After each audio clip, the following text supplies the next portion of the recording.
talking about hope. Why did Jesus have to die? And does death not contradict hope? Why did Jesus have to die? Does death not contradict hope? I guess behind the question, maybe there's this sense that, the fact that the cross is the symbol of Christianity seems a bit arbitrary. I mean, if you wanted a symbol of a religion of hope, why would you pick a symbol of horrific execution? And it was horrific. I mean, we get the word excruciating from crucifixion because it's probably the most painful form of execution ever invented. So how on earth is the cross the symbol of hope? Well, I think as Mark was trying to explain in the talk, I'd just say that Jesus takes what we deserve so that we can have what we don't deserve. The Bible says what we deserve because of the way we've lived in this world, the way we've treated God's world, the way we've treated other people, and the way we've treated God is ultimately death, spiritual death, physical death. That's what we deserve. We don't deserve to have hope. We don't deserve to be in a world made new.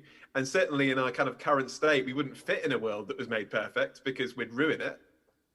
And yet, incredibly, the Christian message says there's a God who came and took all of what we deserved. Jesus is the only one who didn't deserve that. He's the only one who perfectly loved God, loved his neighbor. And yet he took what we deserve. He took the death. He took the hell that we deserve so that we don't have to. And so the Christian message can glory, can boast in this message of a cross, because we look at the cross and say, here is a God who was willing to take that so that we don't have to. But of course, it's not just a cross, it's a cross and a resurrection. And if you read through the New Testament, the part of the Bible, you'll see that whenever the early Christians were explaining the Christian message, they never spoke of the cross in isolation. They always spoke of the cross and the resurrection, the death and resurrection of Jesus.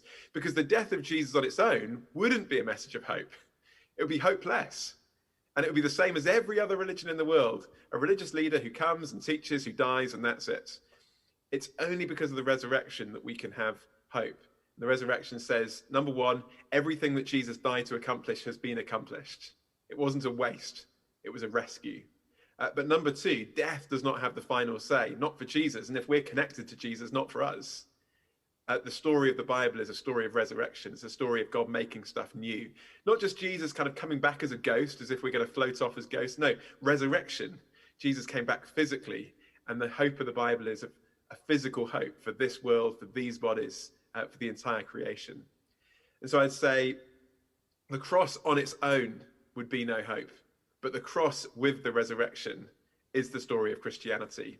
And it's also the shape of the Christian life, which is often the Christian life now is a story of suffering and pain. That is the reality of life, but with the hope of resurrection to come. And, it's great being a Christian. It really, really is. But as a friend of mine says, 99.9% of the blessings of being a Christian are in the future. Now, that's not to minimize how great it is to be a Christian now, because it is wonderful. But that is to maximize the hope that we have. It really is. And that's not pie in the sky, kind of like, burying your head in the sand. Hope in the future does give you joy now. When the roadmap was announced in England, the knowledge that on the 21st of June, life might go back to normal, made lockdown feel a little bit easier, even though I was still locked down. That sense of hope, that sense that we're going to something better, can give you joy, even though your circumstances haven't yet changed. I think of that on the cosmic level. There is an eternal day when lockdown of any kind will be released, when real freedom will come, when we'll be with Jesus, and that gives us joy. But let me just say, because that was the last question, there are other questions I've noticed on the Slido, and they're really good ones. So why not join us over on the Zoom shortly? The link, I believe, is in the chat. If you don't want to be seen or heard, you can join, without your camera or your microphone on and just listen. That's totally fine. You don't have to say anything. But if you want to continue to engage in that way. But even better than that, if you've been coming this week and you've been intrigued by what you hear, then do keep in touch. We hope this isn't the end. We hope this is the beginning. And we hope that this has whetted your appetite to look into this more. So if you've not already, get one of those Gospels, the Uncover books, and start reading that. And preferably, why not meet up, if you can, with a Christian friend and read with them. And if you don't have a Christian friend because you've stumbled across this and you've not yet met someone in the Christian Union, then do get in touch. We'd love to contact you. And there's plenty of people in the Christian Union that would love to go for a socially distanced walk and sit on a park bench and chat more and discuss these things over a coffee or something like that, a beverage of your choice.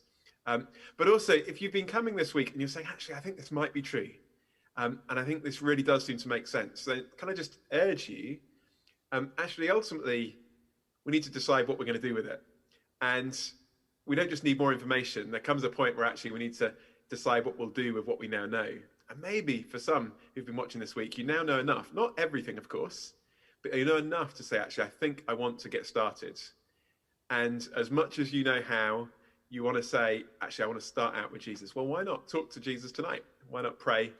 Ask this God that we've heard about this week to come into your life, to give you this fresh start, to take away the stuff that has been ruining your life, separating you from God, take away that sin, and to give you this new life, this new start, and ultimately this hope and security that we've heard about.